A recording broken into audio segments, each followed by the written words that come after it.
सरकारी अस्पताल में हामला खातून के साथ गैर इंसानी सलूक, 4 माह का हमल ज़ाया कर दिया गया। मेहनतकश अपनी बीवी के हमरा इंसाफ की दुहाई देने गुजरात प्रेस क्लब पहुंच गया।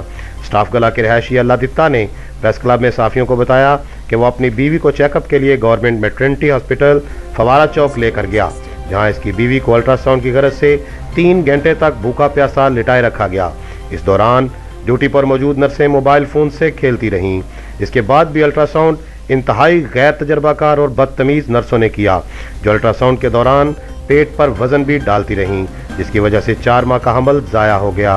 अल्लादित्ता के एहतजाज पर नर्सों ने उसे संगीन नताइज की धमकियां दी और कहा, जो हो सकता है कर लो, कोई हमारा कुछ नहीं बिगाड़ सकता।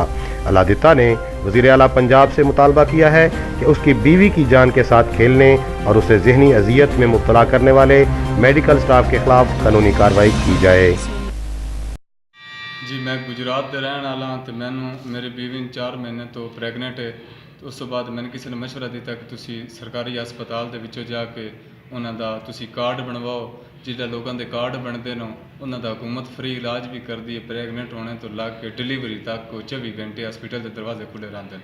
मैं उत्थे गया, लेकिन मेरी गलती या जो कुछ मेरे उत्थे जाने तो बाद उन्होंने मेरी बेगम का हमल ज़ाया कर दिता और उन्होंने मैंने चैलेंज किया कि तू साडा कुछ भी नहीं वंजा सकता है। उन्होंने मैंने लिख के दिता कि यह साडे इदारे हैं, इत्थे तुसी जाओ तो उत्थे जाके शिकायत का मौका करो। मैं EDO साहब होरां कोल भी शिकायत की है। उस तो बाद मैं डिप्टी कमिश्नर साहब होरां कोल भी शिकायत की है।